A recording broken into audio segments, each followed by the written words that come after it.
But I'll tell you what, sometimes you have to plow, right? Sometimes, you can throw seed on top of the ground, and sometimes they get germinated. More than not, though, you have to break up the ground, right? The Lord dealt with me, and actually it was the last time we had the tent out in the field here, to break up your fallow ground. I'd always heard of fallow ground when I was a young man, but my thinking of it and the true definition of it wasn't exactly right. Fallow ground is ground that if you ever walked a path. Matter of fact, the tent was a very good place to do it because we hadn't been out there 2 or 3 nights, but the seats, and we made a path. The ground had got packed. Got hard, When you go over and over and over and over and over and over something, it gets hard, right? Come on, now, even in church, the time, we just come in, we praise God. Hallelujah, we're going to go do this and we're going to do that, and praise the Lord, we're going to do that. You should come in expecting God to move. You should come in expecting God to do. Did you really come in today believing I'm still believing for a miracle. The young man that I'm looking for ain't here today, but that don't mean it ain't going to happen, amen. But all I'm saying is you should break up, come on now, and the thing about breaking up fallow ground, you have to disc it. That's right. Harder, because it's hard. It's got old clumps in it. And really, you can throw it in there and that seed may come forth, but I like to break it up to this almost powder, to where then it doesn't have any, glory be to God, doesn't have any problem coming up. It don't really have to work as hard to come through because it's got a place to come through. But that being said, we're going to read a lot of word to you today, and I apologize. I went up there and I didn't write it down. We were talking about this yesterday, and I just really, and I know I've mentioned it here lately, but I grew up with these stories. And it's almost like preachers for years just assumed that everybody knew the story, and we didn't tell the stories because, it almost seems redundant to tell them because, well, I've heard that all my life, and some of us have heard some of them all our life, and some of them maybe not as much. But we all know the Lord, and hallelujah. Not that it was a good thing, but I did find something in the hospital this week that's been an answer to my prayer. I'm not an artist by any means, but I just really want to do another t-shirt. And I've had some things in my head. I wish I could make my hand do what up here. Now, there's a lot of folks can do that. I can't do that. I got it up here, but I can't make it do it here. I mean, my drawing is absolutely terrible.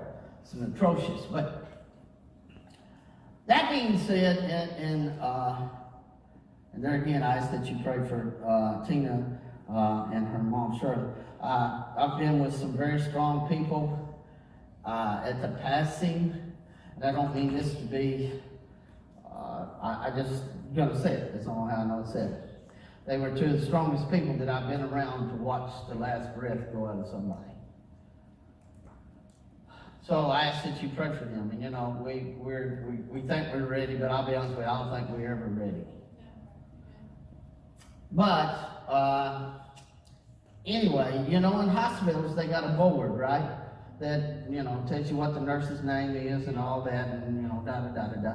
Well, I had just turned and was praying. And they were at St. Thomas. And I can show you at home, but I've been trying to draw a cross. Matter of fact, I looked on clip art the other day for 2 hours, trying to find what was in my head, even that somebody else had drawn, and I couldn't find it. I have never seen this in all my life that I know of. But most of the time, I was looking for Christ on the cross. But most of the time, we see Christ on the cross, nailed to the cross, right? I turned, and there's a small crucifix. Not that size. But Jesus had his hands lifted up just like this. On this cross. It didn't do for y'all what it done for me. I have never seen it. I got beside myself. I'm thinking, Lord, that's what I've been looking for. Because we see him as burdened really and cast down, and he did carry burdens. But we don't see him Nicodemus is praising the Father because, yes, he did ask God, and we'll get to the message in a minute, but he did ask God to have this cup back from him. But I believe he was praising the Father on the inside, saying, hey, this thing is about done, glory be to God, and we're going to redeem man back to us. Somebody help me up in here. And the glory of God is going to be least on this earth, but I've never seen on a crucifix. And I'm going to just go ahead and say, and if you calculate, hopefully you're still going to love me after it's over, especially in a Catholic hospital. But he was praising. He had it on. So I looked at him, and the nurse come in and said, is there anything we can help you with? Of course, Tina and him said, no. I said, yeah, I got a question. I said, I want to know if this is the only room that's in this building. And it's a black lady, and she said, I've been in here for years. And she said, I've never paid any attention to that. So anyway, she went to some other rooms, and long story short, she come running back. She said, every room that has that particular board on it, has Christ raising his hands and praising God. So if Christ can on the cross, how much more should we, right? That have opportunity. You say, well, praise God, I don't have to do all that. No, you don't have to do all that. You get to do that. That's right. Amen. There's a big difference between having to and getting to. That's right. Amen. I'm not going to get to ride that motorcycle, right? You don't have to. Right. Yep, right. He gets to. Jeremiah. Man. Oh, help me, Lord. I've been doing this 30 years, and sometimes it don't get any easier. Jeremiah, chapter 1. This has been our springboard for the whole year, and it's only...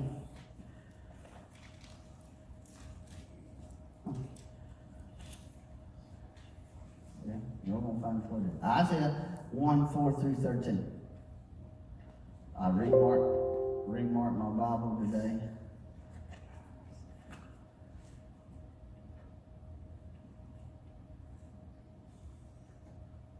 And I'll move my marker. Isaiah chapter 1, verse 4. I'm sure they got it, but I want to get it in my Bible. You got it up there, Kay? No, you said Jeremiah first. I said Jeremiah? That's what I said. What am I looking for? Isaiah. Yeah, I'm looking into that. No wonder I can't find Jeremiah, because I'm looking in Isaiah. It's actually the next book, right? Yeah. Well, I'm going to go to it anyway.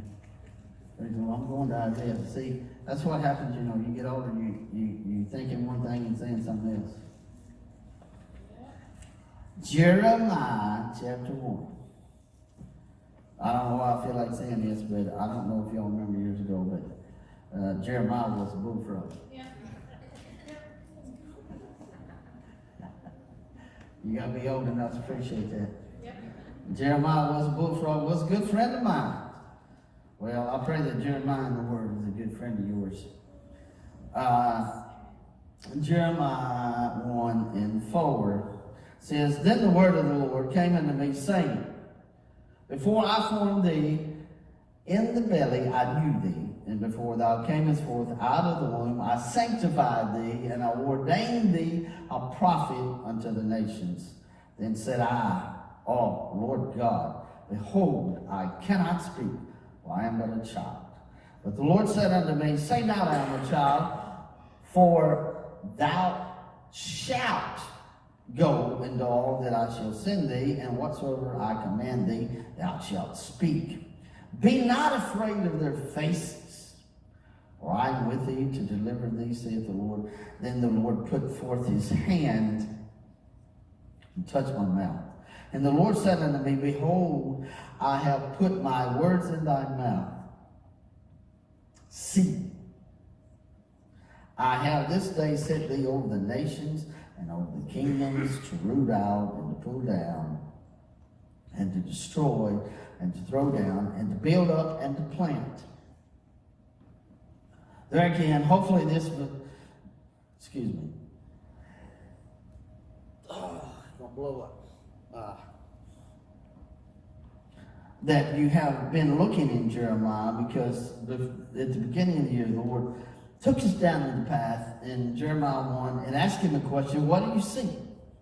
And that's all that's been on my mind lately, basically, is what do we see? Matter of fact, if you happen to watch any of this video that we had just played, we can make a difference, and quite honestly, in this video, whoever who made it had to deal with abortion. Abortion is a major topic today, although I don't know, because of some laws that's trying to be passed. But that being said, it's been an issue for years. Yeah. We just hadn't paid attention to it. Yeah, that's right. But he told Jeremiah, he said, before you were ever formed, and I'm going to try to move, but before you were ever formed, I knew you. You see, when God says he knows us, that means he knows us in an ultimate relationship like no one else. He really knows who you are. You can't hide. Have you ever tried to hide anything from mom and dad? I see eyes, said, well, no. Yeah. Come on now. Go. You can't tell no lie in church now. I just like picking on him. He's just smiling, Come on now. You don't even have to say anything. We try to hide things from not just mom and dad, other folks, right? Come on now, church folks, I'm just going to tell it like it is. They're some of the worst. I ain't going to get away with that. But I'll tell you, you are anyway. Because the fact of the matter is, I don't want them to know what we're doing. You see, and that may be okay, but God knows what you're doing. You can't hide from God. I tried, but you can't. So he told Jeremiah, and I've mentioned it in the past, man. I'll tell you what, I went through my notes, and there again, I studied all week, and I get up this morning, and I'm thinking, Lord, don't do that to me today. Oh, change everything. But I don't know who it's for, and there again, I don't think it's outrageous that there's more younger folks in the house today than older folks, but the Bible tells, he said, look at what he said. He said, I'm a child. For thou shalt go into all that I shall send thee. And what did he do? He made an excuse, right? Yeah, it's raining outside, okay? Ain't raining in here. He made it. You ever make an excuse? Yeah. I'm gonna pick. Yeah. See. Yeah. We're making an excuse. I can't talk. Who's the first person that comes to your mind prior to this says he couldn't talk either? Huh? Moses. Moses said, hey, I can't speak, I got lip, whatever, stammering lips, and, I can't talk to nobody. This is, Katie's, what really God's telling me. It's when God asks me to do something and I tell him I can't. I won't say he gets mad, but I just kind of think he gets frustrated. Because he knows I can't. Or he will help me do it. And when I'm looking at him and saying I can't, then I'm saying he can't through me. Yeah, y'all, come on, help me now. When I say I can't and he says I can, then I'm basically saying he can't do through me what he wants to do. So we're really denying the power of God. But, he didn't take Moses' excuse. Matter of fact, Moses said, he said, well, here comes your brother. He can talk for you. But he didn't take Jeremiah's excuse. I'm going to tell you something, young folks. God is not going to take your excuse. Older folks, God ain't going to take your excuse. It's not going to happen. He said, okay. He said, I can't talk. He said, yes, you can. And you're going to go say what I've told you to say. But he also told them something else, Bill. He said, don't be afraid of their faces. I'm going to tell you that. Don't be afraid of their face. Because what's in you you're going to speak, and faces are going to be distorted. But don't be afraid of them. Because what you've got to say, they need to hear. Okay? You say you don't have that authority. Yes, I do. So now he comes, says, I can't speak. I can't talk. God says, you can. And I want to go to some other folks. I thought about it last week, man. I preached way too long. And I don't know, just up in me. The Lord formed us, set us apart. The Word tells us in the New Testament we are a royal priesthood and a peculiar people.